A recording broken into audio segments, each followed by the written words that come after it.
اهلا بيكم في ريفيوزات. النهارده هنقدم لكم مقارنه بين الجالكسي نوت 3 وجالكسي اس 5.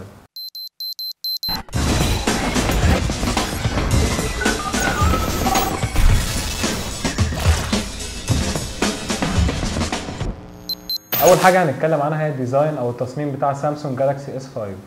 زي ما احنا شايفين حجم التليفون مش كبير، ممكن تستخدمه بايد واحده، وبرده وزن التليفون مش كبير فممكن تحطه في جيبك مش هيضايقك خالص.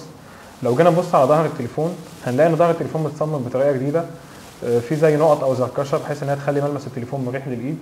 ولو جينا نبص تحت الكاميرا برده هنلاقي هنا الهارت ريت سنسور او جهاز قياس ضربات القلب، وده اول مره شركه سامسونج تنزله في التليفونات بتاعتها. انت كل اللي انت مضطر تعمله ان انت تحط ايدك كده وهو بيحسب ضربات القلب بتاعتك.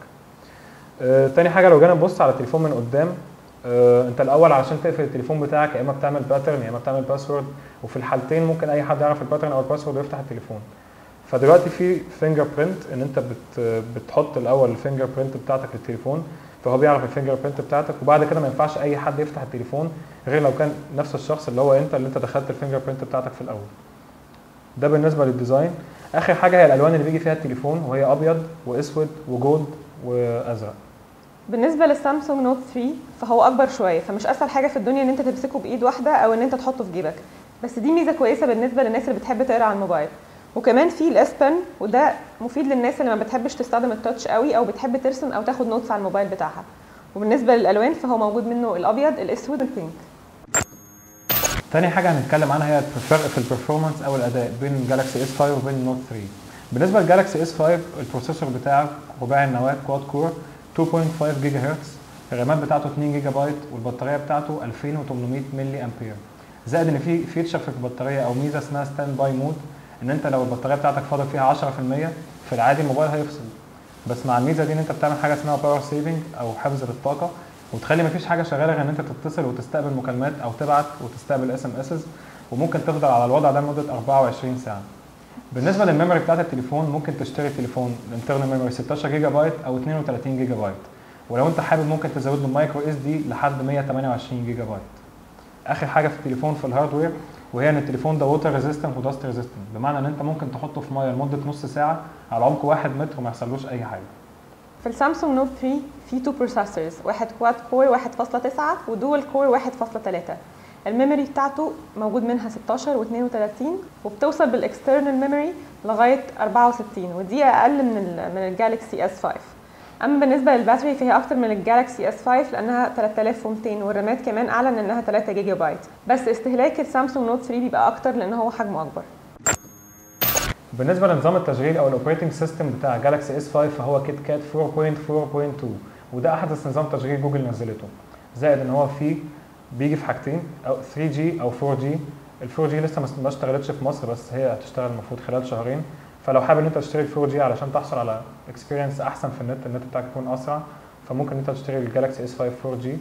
جالكسي اس 5 فيه حاجه مميزه جدا وهي الواي فاي مايمو، واللي شركه سامسونج بتقول ان هي بتخليك تحصل على احسن اكسبيرينس في الواي فاي كونكشن بتاعك، زائد الداونلود بوستر اللي بتجمع الواي فاي بتاعك زائد الشبكه ال 4G او ال 3G، وتخليك تعمل داونلود بسرعات اكبر بكتير جدا من الموبايلات الثانيه الموجوده. اخر حاجه موجوده هي الابلكيشن اس هيلث، وده بيخليك ان انت تحسب الهارت ريت او ضربات القلب بتاعتك.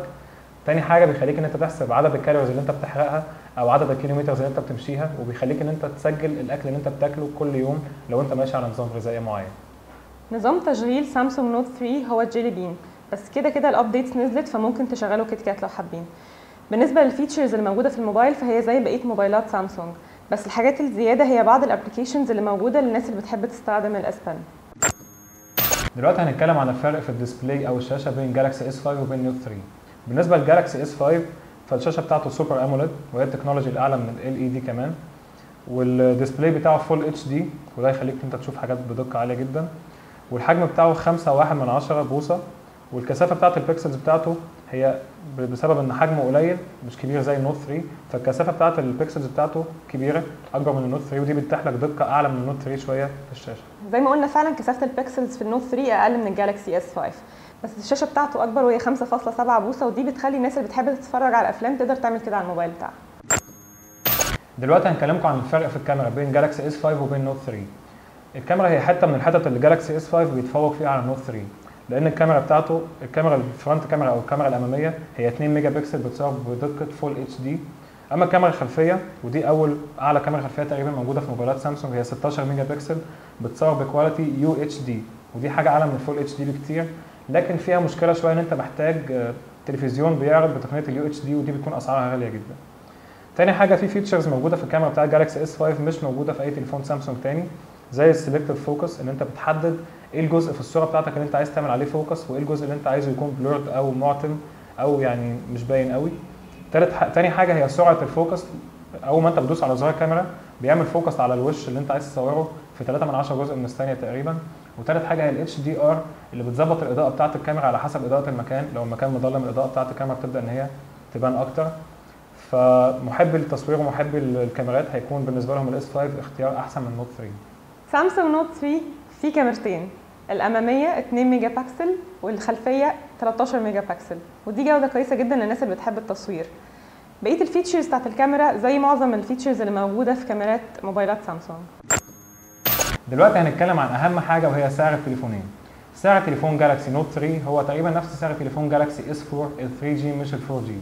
فلو انت معاك بادجت معينه وبتفاضل بين التليفونين، ولو انت حابب تستفيد بالاوبشنز بتاعت الكاميرا الجديده زي السلكتيف فوكس والاتش دي ار وال 16 ميجا بكسل، ولو انت حابب برضه تستفيد بالفيتشرز الجديده زي الهارت ريت سنسور والفينجر برنت، فالجالاكسي اس 5 هيكون اختيار موفق جدا بالنسبه لك.